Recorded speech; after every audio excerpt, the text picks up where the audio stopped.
Welcome to LGI online classes.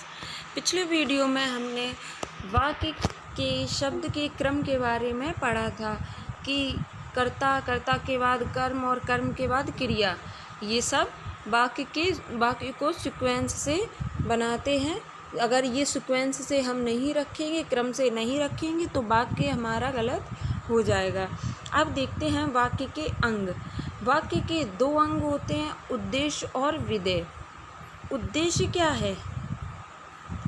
उद्देश्य वाक्य का वह अंग जिसके बारे में कुछ कहा जाए।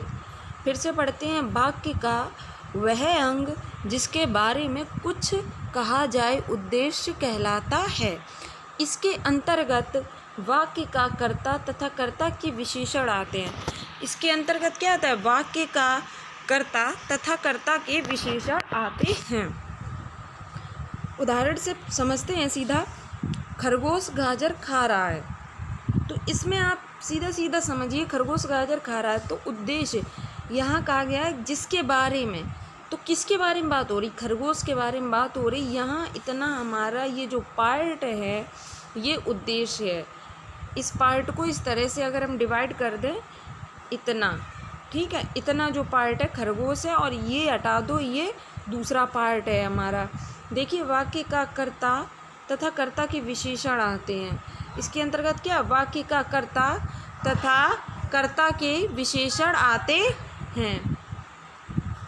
अब देखिए, मेरी बहन शरारती है, तो मेरी बहन शरारती है, तो इसमें देखिए किसके बारे में बात हो रही? मेरी बहन के बारे में बात हो रही है। मेरी बहन कैसी है? शरारती है। अब मेरी बहन, तो इसमें ये जो पार्ट दिया गया है ये कैसा पार्ट है? ये उद्देश्य है, और ये हमारा अलग पार्ट है।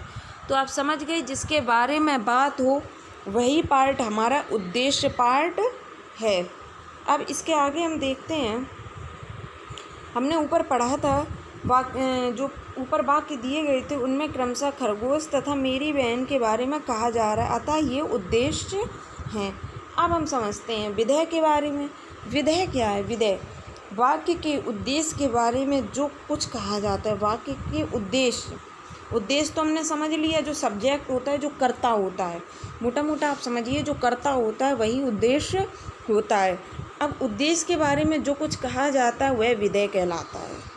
इसके अंतर्गत कर्म के विशेषण, क्रिया तथा क्रिया विशेषण आते हैं। उदाहरण से समझते हैं, खरगोश गाजर खा रहा है। ऊपर भी हमने यही पढ़ा था।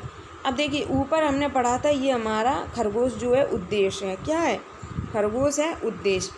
अब हमने कहा था इसको आप अलग पार्ट में डिवाइड कर दीजिए, तो इसको जब हमने अलग पार्ट में डिवाइड किया है तो ये हमारा उद्देश्य का पार्ट है और ये हमारा विधेय का पार्ट है।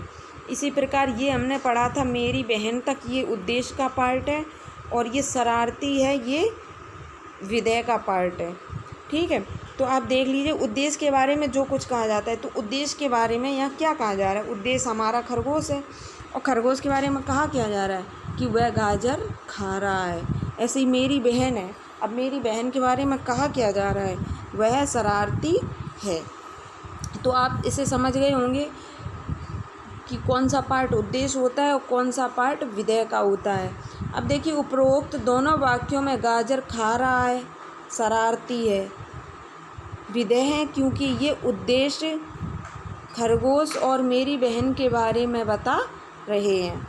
अब देखिए, यहाँ दिया गया है, आइए अब हम कुछ और वाक्यों में उद्देश्य तथा विधेय को देखिए तथा पहचानिए, मतलब देखते हैं और पहचानते हैं।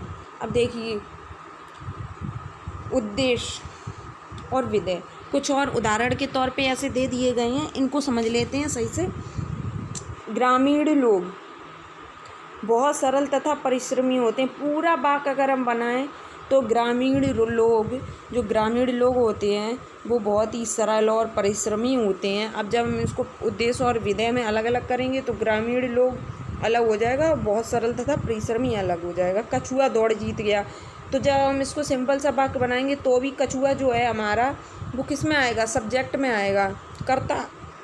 फिर कछुआ क्या हो जाएगा? कर्ता। ठीक है, कर्ता यानी कर्ता, उद्देश्य ही कर्ता होता है। दौड़ जीत गया, मैं कल विद्यालय नहीं जाऊंगी। तो ये देखिए मैं अलग हो गया, कल विद्यालय नहीं जाऊंगी। दिल्ली भारत की राजधानी है, प्लास्टिक का उपयोग नहीं करना चाहिए। अब इस वीडियो में हम यहाँ तक ही पढ़ेंगे, और इसमें कहीं डाउट हो, आपको कुछ क्लियर करना हो तो पूछ लीजिए। और जो वाक्य के भेद हैं, इसके आगे हमारा टॉपिक है वाक्य के भेद, वो हम नेक्स्ट वीडियो में क्लियर करेंगे। Thank you.